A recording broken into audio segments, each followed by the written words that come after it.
Vous savez que c'est qu'en écrivant qu'on trouve l'inspiration. La feuille de papier, de l'autre jour, je parlais de la main qui touche les choses.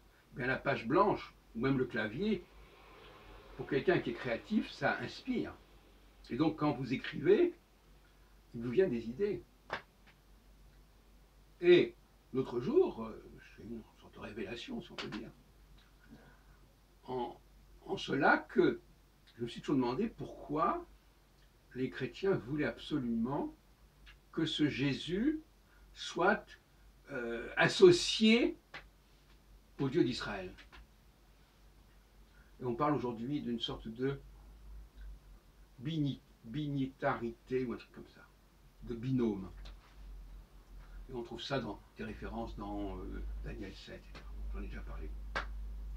J'ai dit tout à l'heure qu'on ne parle pas du Fils de l'homme, dans Daniel 7, on nous parle de un Fils de l'homme comme un Fils de l'homme, ce qui n'est pas du tout pareil.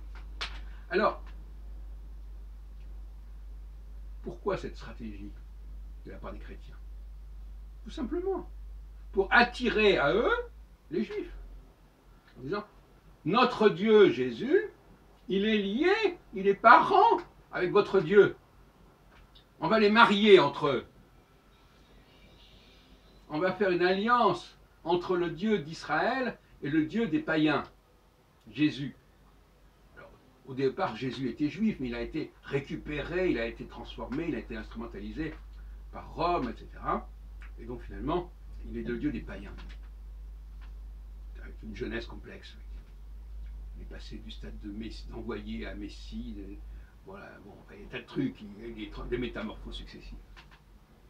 Donc il faut bien comprendre, chers amis, à partir du moment où les Hébreux ne sont pas censés adorer un autre Dieu que leur Dieu, que Yahvé, que pour essayer de neutraliser cet interdit, on leur dit, mais vous savez, en réalité, ce Jésus, il est parent, il est le fils de votre Dieu. Donc vous pouvez y aller. N'ayez pas peur, vous ne serez pas en contradiction. Voilà la grosse astuce des chrétiens. Hein? Créer un lien de famille.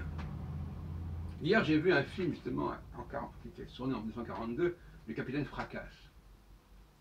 Et il y a à un moment donné, à la fin du film, il y a une jeune femme qui déclare que si un tel fait ceci ou cela, elle deviendra sa femme.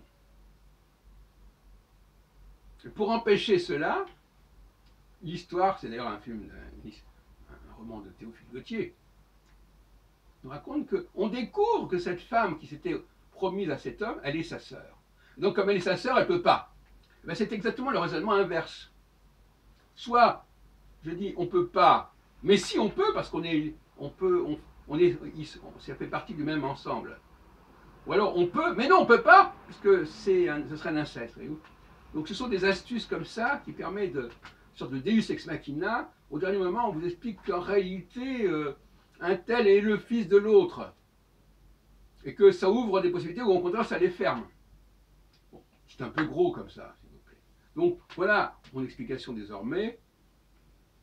On a inventé cette histoire, cette fable d'un Jésus qui était fils de Yahvé, ou qui s'asseyait à la droite de Yahvé, et on joue justement sur Daniel 7 en disant, ben oui, il y a un fils de l'homme, il y a le fils de l'homme. Alors justement, Jésus, il n'arrête pas de dire, je suis le fils de l'homme. Parce qu'il croit que comme ça va justifier sa présence auprès de Yahvé. Mais il n'a pas compris que c'est pas ça dont il s'agit. Tout comme les chrétiens n'ont pas compris que Isaïe n'avait pas prophétisé le fils d'une vierge. Il avait prophétisé le fils, un des fils d'Israël, et j'appelle Israël la Vierge, Betoulat Israël.